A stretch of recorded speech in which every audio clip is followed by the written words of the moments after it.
বিয়ের 3 বছর পর যখন জানতে পারলাম আমি কখনো মা হতে পারবো না, যে আমি পরিবারের প্রিয় পুত্রবধূ চোখের মনি ছিলাম, তার প্রতি ধীরে ধীরে সবার ব্যবহার বদলাতে শুরু করলো। হঠাৎ একদিন আমার শাশুড়ি মা, যে সব সময় বলতো আমি নাকি তার ছেলের বউ না মেয়ে, তিনি দুপুরবেলা খেতে বসে তরকারিতে একটু লবণ কম হয়েছিল বোধহয়, আমাকে সেটা নিয়ে বকতে বকতে চলে গেলেন আমি মা হতে পারবো না কেন সেই বিষয়ে, এবং বলেই ফেললেন যে আমাকে বাবার বাড়িতে পাঠিয়ে দিয়ে নতুন একজন বউ নিয়ে আসতে, যে তাদের বংশের প্রদীপ জন্ম দেবে। ইরাত সেদিন রাগ হয়ে গেছিল এবং খাবার শেষ না করে উঠে চলে গিয়েছিল। প্রায় 4-5 দিন হয়ে গেছে। আস্তে আস্তে দেখলাম আমার স্বামীর ব্যবহারও আমার প্রতি কেমন যেন অন্যমনস্ক হয়ে গেছে। হওয়াটাই স্বাভাবিক। উঠতে বসতে সবাই শুধু বলে আমি বাচ্চা জন্ম দিতে পারবো না। আমার মতো মেয়েকে দিয়ে তাকে বিয়ে করিয়ে ভুল করেছে। সেও একজন মানুষ, হয়তো সেও ভাবতে শুরু করেছে আমাকে বিয়ে করে তার ভুল হয়ে গেছে। আমার মনটা এখন অনেক বেশি খারাপ থাকে। ইরাদার আমার বিয়েটা প্রেমের বিয়ে ছিল। 5 বছর প্রেম করে আমরা বিয়ে করেছিলাম। সেদিন সকালে আমার খালাম্মা শাশুড়ি এসেছিলেন। এমনিতে যখন তিনি বাসায় আসতেন সব সময় আমার সাথে খুব গল্প করতেন, কিন্তু সেদিন খালাম্মা আমার সালামের জবাবটা পর্যন্ত দেননি। আমার কাছে এখন নিজেকে চোরের মতো লাগে। মনের মধ্যে অপরাধ বোধ কাজ করে। সবার রাতে খাওয়া দাওয়ার পরে আমি রান্নাঘর গোছাচ্ছিলাম। হঠাৎ মনে আসলো বাবাকে ওষুধ দিইনি, এখন দিয়ে আসি। বসবার ঘরের কাছে যেতেই দেখি তারা দরজাটা ভিড়িয়ে রেখেছিলেন। ভিতরে মা, বাবা, খালাম্মা আর ইরাদ।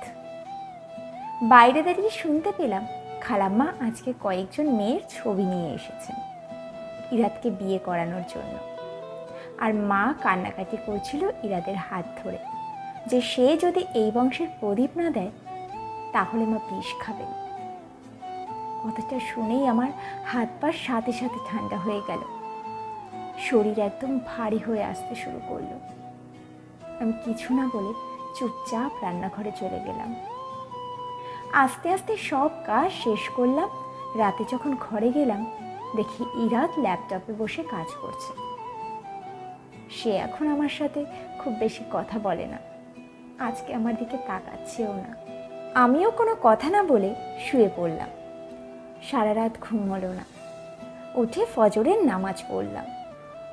তারপর দেখি মাথাটা খুব ঘুরাচ্ছে। ভাবলাম একটু শুই, ঘুম থেকে উঠে নাস্তা বানাবো। চোখ খুললো বিকেল 4টায়। তাকাতে পারছিলাম না, মাথা ঝিমঝিম করছিল, শরীর আগুনের মতো গরম। বুঝতে পারলাম হয়তো জ্বর এসেছে। ঘর থেকে বের হলাম, দেখি বাসায় কেউ নেই। আমি রান্নাঘরে গিয়ে রান্না করলাম। রাত প্রায় 8টা বেজে গেল। তখন মা, বাবা, খালাম্মা, তমা আমার ননদ বাসায় ফিরল। কিছুক্ষণ পর আমার শাশুড়ি আমাকে দেখে বললেন, তোমার জমিদারি দেখছি দিন দিন বেড়েই যাচ্ছে। তোমাকে দিয়ে এখন আর কোনো আশাই আমরা করি না। সারাদিন ঘুমিয়ে কাটাও, কোনো কাজের না তুমি। ছেড়ে চলে যাও না কেন এই বাড়ি থেকে? আমাদের শান্তি দাও না কেন? অশান্তি করে ফেলেছো জীবনটা। আমার ছেলেকে ধ্বংস করে এই মেয়ে শান্তি পাবে যা দেখছি। আমি চুপচাপ দাঁড়িয়েছিলাম। মা আরও বললেন, তুমি ইরাদকে ডিভোর্স করে দাও, ও আর তোমার সাথে থাকতে চায় না। 3 বছর আগে করা ভুল এখন আমার ছেলে শুধরাতে চায়। লজ্জা থাকলে চলে যাও এখান থেকে। আমি ইরাদের জন্য মেয়ে ঠিক করেছি, ওকে সামনের সপ্তাহে বিয়ে করাবো। একটা বিশ্বাস ছিল ইরাদ আমাকে ছাড়া আর কাউকে কখনো ভালোবাসতে পারবে না। কিন্তু কালকে যখন ওকে বিয়ের কথা বলছিল ও চুপচাপ দাঁড়িয়েছিল। তাহলে কি ও চায় আমাকে ছেড়ে দিতে? আস্তে আস্তে ঘরে চলে আসলাম। কিছুক্ষণ পরে দেখি ইরাদ বাসায় এসেছে, কিন্তু ও ঘরে আসছিল না। আগে ইরাদ বাড়ি ফিরলেই আমাকে খুঁজতো। ইরাদ সবসময় কম কথা বলতো, তবে দিনে 3-4 বার কল দিত আমি কি করছি তা জানতে। আর এখন সারাদিনে একটা কলও করে না। একদম কাটায় কাটায় 11টা বাজে। তখন ইরাত রুমে আসলো, এসে ফ্রেশ হলো।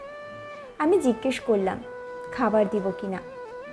সে কিছুক্ষণ চুপ করে থেকে বলল, রুহি, তুমি কালকে তোমার বাসায় যাবা, সকালে রেডি হয়ে নিও, আর হ্যাঁ, সব কাপড় গুছিয়ে নিও।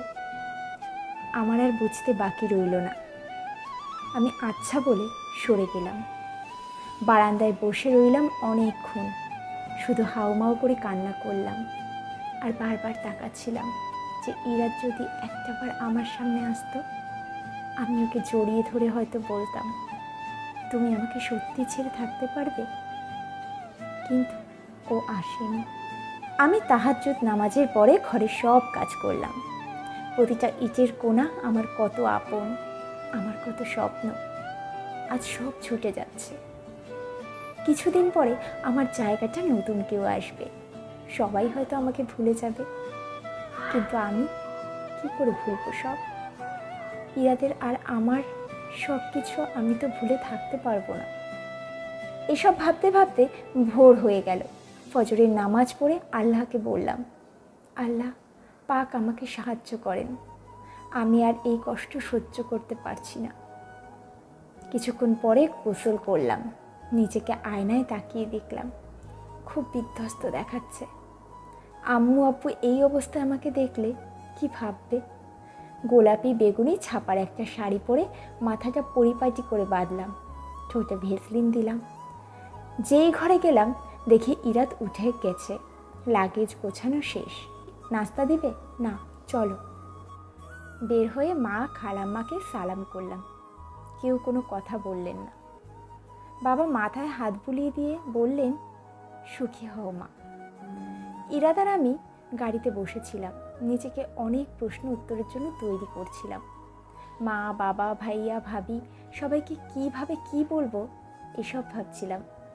আর আমার কান্না পাচ্ছিল, গাড়ির গ্লাস খুলে বাইরের দিকে তাকিয়ে কান্না করছিলাম।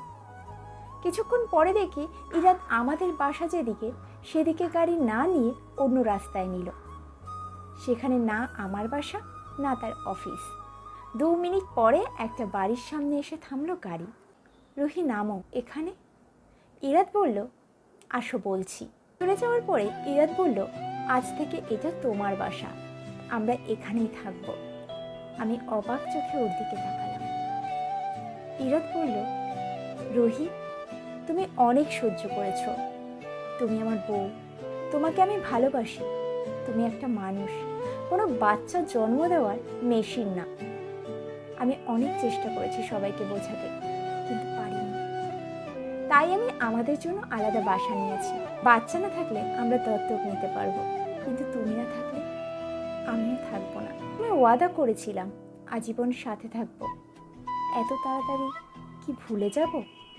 ইরাদের কথা শুনে আমি আর কিছুই বলিনি, শুধু ওকে জড়িয়ে ধরে বলেছিলাম, অনেক বেশি ভালোবাসি তোমাকে, আমি মরে যাব তুমি আমাকে ছেড়ে গেলে।